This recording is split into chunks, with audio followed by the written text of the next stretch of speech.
પાટણના દેવકાહર ધામ પાસે પટની સમાજના સ્મશાનમાં પિતૃઓને યાદ કરી દર વર્ષે ઉજવાતો શ્રદ્ધાંજલિ કાર્યક્રમ યોજાયો।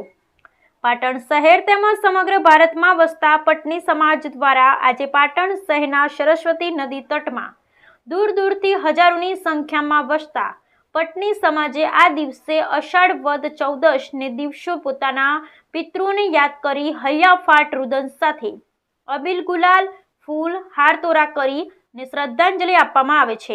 25 जेटला सेवा केम्पो पण लगाववामां आवे छे। आ सेवा केम्पमां भोजननी व्यवस्था करवामां आवे छे, जेमां हजारोनी संख्यामां पटनी समाजना लोको भोजन प्रसादनो लाभ ले छे। 14 દિવસે દેશભરમાં વસતા પૂજક પટની સમાજ પોતાના પિતૃઓને શ્રદ્ધાંજલિ આપવા માટે પાટણના દેવકા ધામના સ્મશાન ગૃહ પાસે એકત્રિત થાય છે।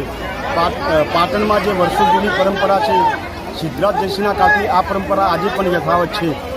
આજે મરના જ્યારે મૃત્યુ પામતો હોય છે ત્યારે આત્મા એક અમર છે અને આત્માની સુખાકારી માટે આ સ્મશાન ગૃહમાં આવી તર્પણ વિધિ કરી અને આ કાર્યક્રમ ઉજવે છે।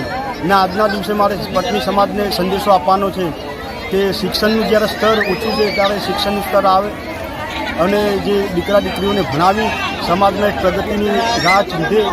અને બીજું કે જે વૃક્ષારોપણ કરવાની જે પહેલ ચાલી રહી છે તો એક વૃક્ષ વડવાઓ કે નામ શ્રદ્ધાંજલિ આપી અને સાચા અર્થમાં વૃક્ષારોપણ કરીએ આપણે તો પૂર્વજોને સાચી શ્રદ્ધાંજલિ કહેવાશે। પાટણથી પ્રકાશ પટની સ્ટાર્ટ।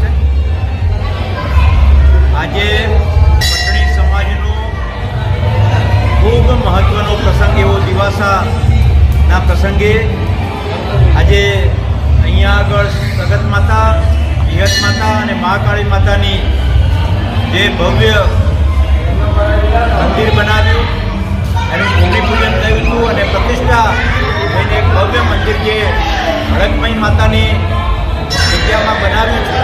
આ બધી જ માતાઓના આ સમાજ ઉપર અને સૌના ઉપર આશીર્વાદ એ હંમેશા બન્યા રહે છે અને એમનો આ એક મહત્વનો પ્રસંગ જે એમના પૂર્વજો જે હોય છે એ પૂર્વજોને યાદ કરીને એમને શ્રદ્ધાંજલિ આપવાનો આ કાર્યક્રમ છે। આજે પટણી સમાજના સૌ યુવાનોએ સમાજમાં જાગૃતિ આવે એના માટે અહીંયા એક સર્વેનું અભિયાન ધ્યાનમાં લીધું છે અને ખોટા ખર્ચાઓ બંધ થાય અને સમાજમાં ખૂબ જે કુરિવાજો છે એ કુરિવાજો બંધ કરવા માટેનું કામ એ સમાજના યુવાનોએ હાથમાં લીધું છે અને સૌ સાથે મળીને સમાજને આગળ લઈ જવા માટે પ્રયત્ન કરી રહ્યા છે। સૌને ખૂબ ખૂબ અભિનંદન। સાહેબ આપનું નામ? કે સી પટેલ, પૂર્વ મહામંત્રી, પ્રદેશ ભાજપ,